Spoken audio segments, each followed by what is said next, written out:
안녕하세요. 그냥효입니다. 그냥효의 관심이 점점 많아지는 것 같아요.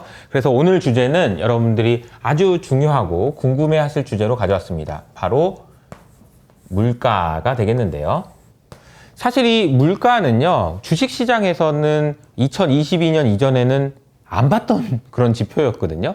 요즘에 돼서야 엄청나게 중요하다라고 해가지고 물가 지표가 발표될 때마다 주식시장에서 도대체 어떻게 나오는 거야 라고 이야기를 하지만 과거까지만 해도 관심이 없었어요. 왜냐하면 주가라는 것은요, 여러분들 슈퍼패스에서 강의에서 들으셨던 것처럼 멀티플과 이익의 곱으로 구성되어 있다라고 말씀드렸었잖아요. 근데 멀티플은 금리의 영향을 받고요. 이익은 경제의 영향을 받으니까 경제가 좋으냐 안 좋으냐에 따라서 매출이 늘어나고 그래서 이익이 좋아지고 금리가 높아지면 멀티플이 낮아지고 이런 정도로 이제 시장에서 많이 봤던 거지 여기 안에서 물가는 없었단 말이에요. 그래서 물가에는 관심이 사실 별로 없었어요. 그런데 잘 생각해 보면은 최근에 2022년 이후로 물가가 너무 높아지니까 연준에서 해야 되는 역할을 제대로 못하고 있다라는 이야기가 나오고요. 그래서 연준이 뭐 하는 곳인데 라고 생각을 해보면 첫 번째가 물가입니다. 첫 번째가 물가를 잡아라 라는 거고요. 두 번째는 고용을 안정시켜라. 그리고 세 번째로 따지자면은 금융시장도 안정시켜라. 이런 이야기들을 하고 있다라고 보시면 되겠습니다. 그런데 연준에서 생각해야 되는 목표, 물가도 안정시키고 고용시장도 좋게 만드는 거, 이 두 가지는요, 좀 상충되는 개념이에요. 예를 들자면, 고용시장을 좋게 만들려고 하면 경제가 좋아져서 뜨거워지겠죠? 그럼 물가가 올라가겠죠? 근데 물가는 잡아야 된다며. 그럼 이게 좀 너무 왔다 갔다 안 맞는 거잖아요. 그래서 균형을 잘 잡아야 된다는 것이기 때문에 공 두 개를 가지고 저글링을 하는 그런 모습을 상상해 보시면 됩니다. 근데 이제 요즘에는 금융시장까지 안정화시키려고 하니까 주가가 너무 많이 빠져도 안 되고 금리가 너무 올라도 안 되고 이것까지 맞추려니까 공 3개로 이거 지금 어떻게 해야 되나 지금 이런 상황이라고 보시면 되겠습니다. 근데 이 연준에 대해서 이야기를 할 때요, 저는 이 연준에서 하고 있는 것들 중에서 물가를 잡는 것은 저는 조금 과장해서 이야기하면 중국과 미국의 패권 전쟁에서 미국이 우위를 점할 수도 있는 가장 중요한 핵심적인 경쟁력이라고 생각합니다. 좀 너무 오버하는 거 아닌가? 라고 생각하실 수 있는데 이걸 좀 제가 설명을 한번 드려볼게요. 이 중국이라는 나라와 미국이라는 나라를 한번 비교해서 한번 보자고요. 중국이라는 나라의 사람들이 이렇게 있다고 봅시다. 이 사람이 있고요. 그리고 이 사람이 있고요. 이 사람이 있고요. 근데 이거를 중국에서는 이렇게 가져가는 것 같아요. 이게 뭐냐면요, 공산당인 거죠. 그래서 중국 정부에서는 이렇게 이야기하는 겁니다. 야, 니네 가지고 있는 거 이만큼만 니네 거야. 이만큼은 니네 걸로 해줄게. 그런데 요거 있잖아, 요거는 공산당 거지. 이거는 네 거 아니야. 라고 이야기하는 컨셉이라고 이해하시면 됩니다. 잘 보시면 마윈 회장이 이렇게 돈을 많이 벌었는데, 야, 이것 중에서 요거는 우리 거야, 우리 거. 이런 식으로 얘기하다 보니까 어떤 일이 생기냐면요, 중국 사람들 입장에서는 내가 진짜 열심히 일해가지고 100만큼 열심히 할 수 있다고 하더라도 에이, 좀 시험시험 하지 라는 경향이 생길 수가 있어서 중국의 문제는 성장을 못해서 고민이긴 하더라도 너무 과열돼서 문제다라는 것은 별로 없는 것 같아요. 근데 반면에 미국은 어떻죠? 미국은요, 각 개개인이 어떤 사람은 잘 나가는 사람은 잘 나가고 못 나가는 사람은 못 나가고 해가지고 이렇게 돈을 많이 버는 사람도 있고 이렇게 돈을 많이 버는 사람도 있는 거죠. 다 네 거니까 네가 하고 싶은 대로 해. 이렇게 되다 보니까 여러분 저희 월간 구루에서도 자주 설명드리는 분들 이야기를 들어보면 재산이 무슨 4조 원이다, 연봉이 1조다, 이런 이야기들이 심심치 않게 들리잖아요. 이렇게 되는 상황이다라고 보시면 되겠습니다.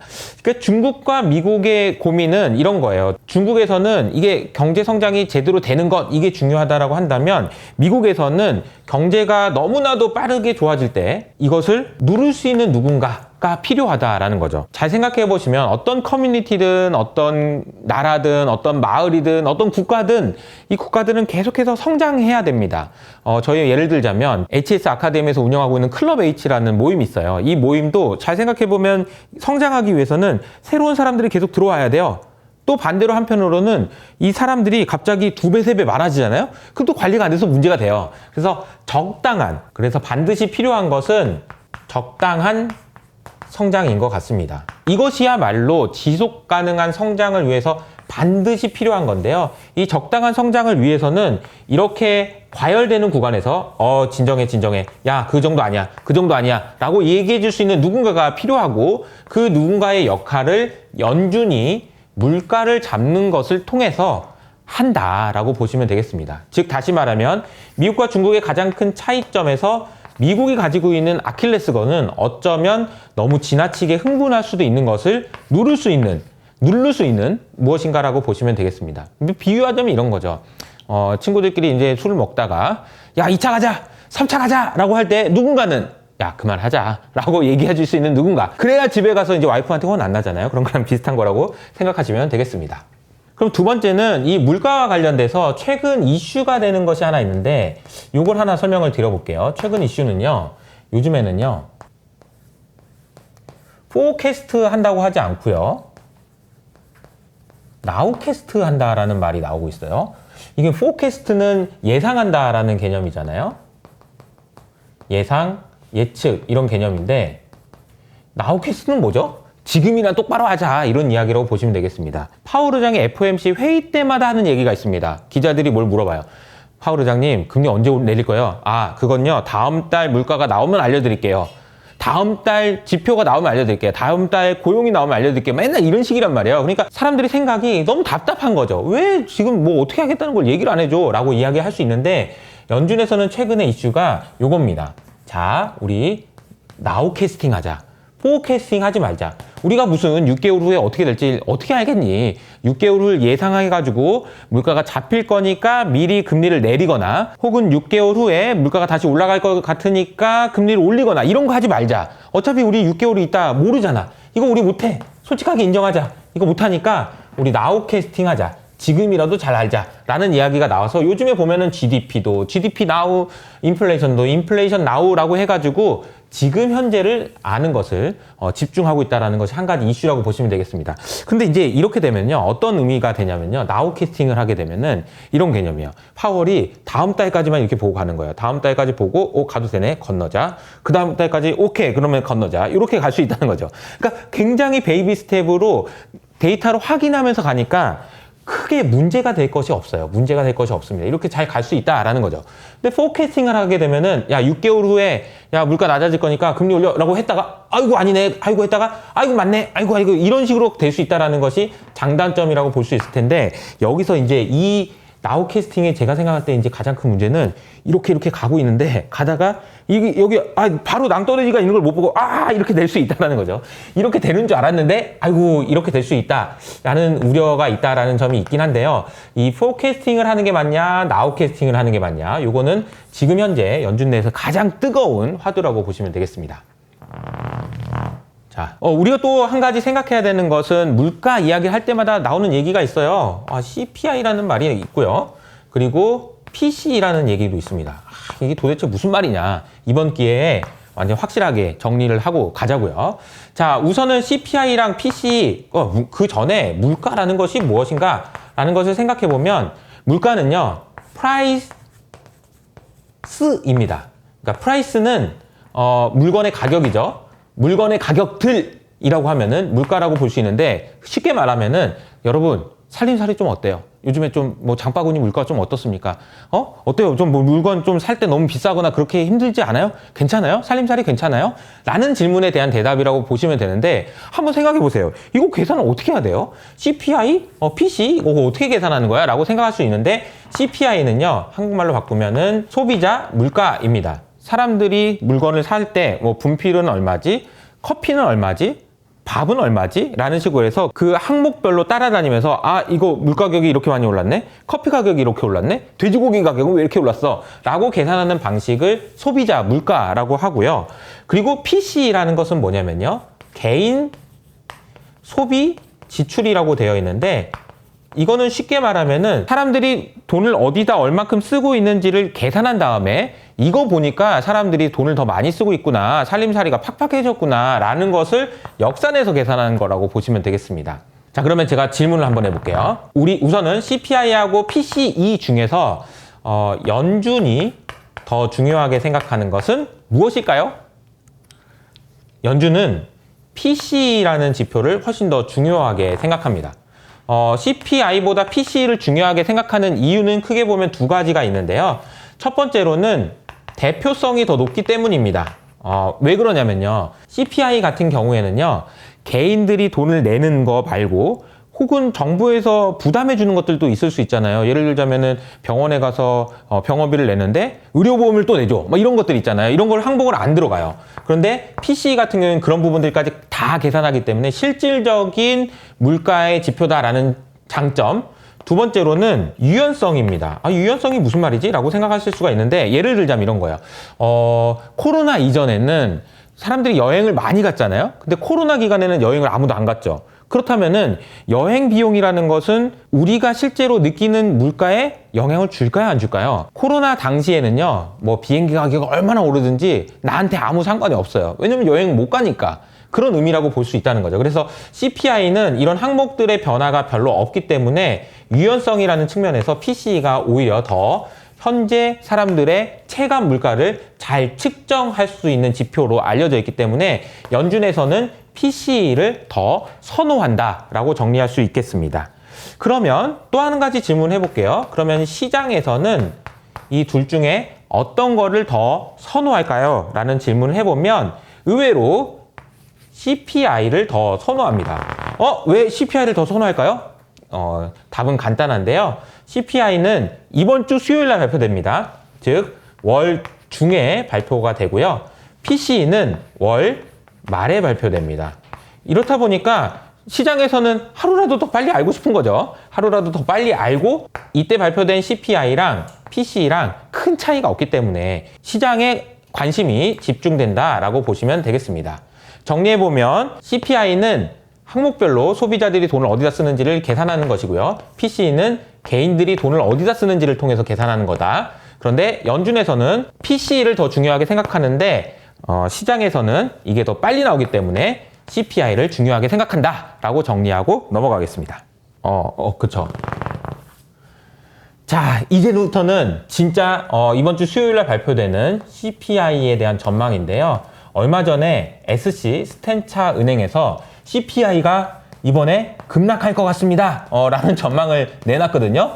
이 사람 무슨 근거로 이야기했는지 이 설명을 좀 드려보도록 하겠습니다. OER이라는 개념을 아셔야 되는데 이 CPI 항목 중에서 여러 가지가 있을 거 아니에요. 여러분들이 물건 쓸 때 보면은 의식주라고 생각해보면 옷 입는 거, 그리고 먹는 거, 그리고 주거비인 거죠. 사실은 이 주거비라는 게 의식주라는 관점에서 보면 주거비가 상당히 중요한데 이 주거비를 어떤 식으로 계산해야 될까를 한번 고민해 보세요. 그러면 이렇게 생각할 수 있습니다. 월세?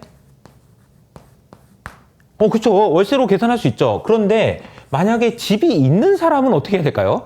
집이 있는 사람은 월세를 안 내는데 그러면 이거 주거비가 없는 걸까요? 이걸 어떻게 계산해야 될까요? 라는 생각에 대한 대답으로 CPI에서 이번에 가장 중요하게 봐야 되는 그런 항목이 나옵니다. 이것이 바로 OER이라는 개념인데요.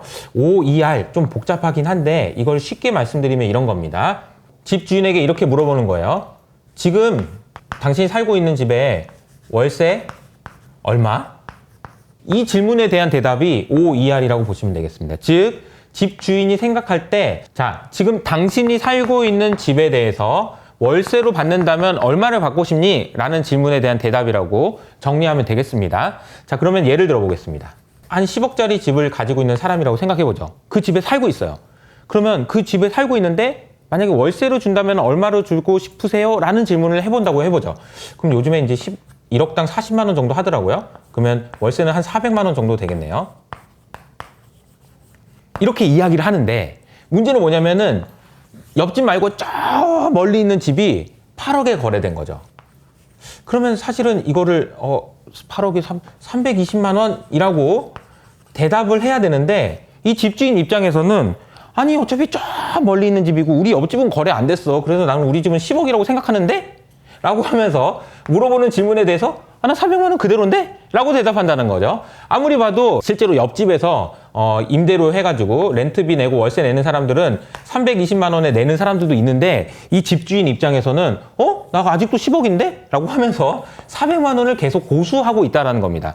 그렇다 보니까 OER이라는 숫자, OER이라는 이 지표만 계속해서 안 내려오고 있는 상황입니다. 이게 그래서 OER이라는 것이 이 CPI에 얼마나 큰 영향을 주는지는 표로 좀 설명해야 되니까 잠깐만 좀 따라오세요. 잠깐만 보고 가시죠. 우선은 CPI에서 주거비가 차지하는 비중이요 36%라고 돼 있죠. 그 중에서 OER이라고 하는 지표가 26%를 차지한다는 걸 알 수 있습니다. 그래서 OER이라는 것이 중요하구나라는 것을 이 그림에서 알 수 있고, 이 그림으로 설명을 드려보면은 과거에 물가가 올라갈 때요, 서비스 물가도 올라가고 내구재 물가, 그러니까 자동차나 세탁기나 건조기 이런 것들도 올라갔었잖아요. 근데 얘네들은 다 떨어졌죠. 얘네들 다 떨어졌어요. 근데 마지막 남아있는 게 뭐냐면은 주거비 물가입니다. 이 주거비 물가가 안 떨어지고 있다는 것이 왜 문제가 되는지를 여러분들이 이 그림을 통해서 확인할 수 있을 거예요. 자, 잘 보셨죠? 여러분은 어떻게 생각하세요?